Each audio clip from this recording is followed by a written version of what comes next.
नमस्ते दोस्तों, स्वागत है शो अनोखी बातें पर।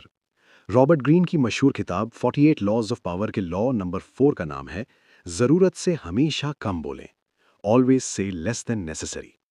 सुनिए, जब आप लोगों को अपनी बातों से इम्प्रेस करने की कोशिश करते हैं ना, तो आप जितना ज्यादा बोलते हैं उतने ही आप साधारण नजर आने लगते हैं। आपका कंट्रोल कम होने लगता है। सोचिए, अगर आप कोई बहुत मामूली बात भी कह रहे हैं, लेकिन उसे कम शब्दों में थोड़ा रहस्यमयी बनाकर कहें, तो वो कितनी ओरिजिनल लगेगी। पावरफुल लोग जानते हैं कि खामोशी में एक तरह का डर होता है। और सच तो यह है कि आप जितना ज्यादा बोलेंगे, उतने ही चांस बढ़ जाएंगे कि आप कुछ बेवकूफ़ी भरा कह दें। चलिए, इतिहास की एक कहानी सुनाता हूँ। रोम का एक महान हीरो था, कोरियोलेनस। उसने अनगिनत जंग जीती थी। लोग उसे एक लेजेंड मानते थे। लेकिन जब वो राजनीति में उतरा, तो उसने एक बड़ी गलती कर दी। उसने अपनी उपलब्धियों पर इतनी लंबी स्पीच दी, अपने एक एक जख्म को दिखाया, कि शुरू में तो लोग भावुक हुए। पर फिर वो अपनी तारीफ खुद ही इतनी ज्यादा करने लगा कि लोगों का मन भर गया। जनता को लगा कि ये कोई हीरो नहीं, बस एक मामूली शेखीबाज है। नतीजा, दंगे भड़क गए और उस महान हीरो को रोम से हमेशा के लिए निकाल दिया गया। जरा सोचिए, अगर वो थोड़ा कम बोलता, तो क्या आज वो एक राजा की तरह नहीं याद किया जाता। अब इसके उलट फ्रांस के राजा लुई 14वें को देखिए। वो बहुत कम बोलता था। जब उसके मंत्री बड़े बड़े मुद्दों पर बहस करके उसके पास पहुंचते, तो वो बस शांति से उन्हें देखता, बिना किसी भाव के।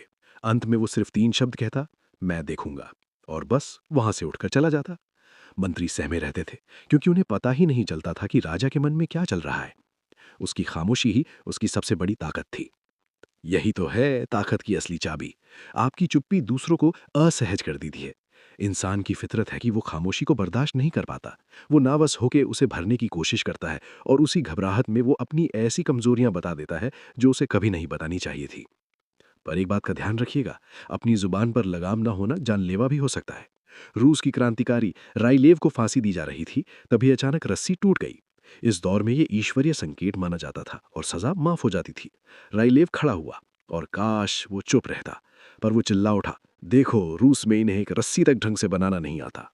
राजा को जब ये पता चला, तो उसने माफीनामा फाड़ दिया। उसने बस इतना कहा, चलो अब इन्हें साबित करके दिखाते हैं भी हम अच्छी रस्सी बना सकते हैं। अगले दिन रायलेव को फिर से फांसी दी गई, और इस बार रस्सी नहीं टूटी। सबक सीधा सा है, शब्द एक बार मुंह से निकल गए तो आप उन्हें वापस नहीं बुला सकते। खासकर ताना मारने से बचें। वो एक पल की खुशी बहुत महंगी पड़ सकती है। हाँ, कभी कभी खामोशी शक भी पैदा करती है। वहां आप दरबारी विदूषक बन जाइए, खूब बातें करिए, मजाक करिए, ताकि लोग आपको बेवकूफ समझे। अपनी बातों को एक धुएं की तरह इस्तेमाल कीजिए, ताकि कोई आपके असली इरादों तक पहुंच ही ना पाए। याद रखिएगा, शब्द कम तो पावर ज्यादा। हम जल्दी मिलेंगे लॉ नंबर 5 के साथ। जुड़े रहिए।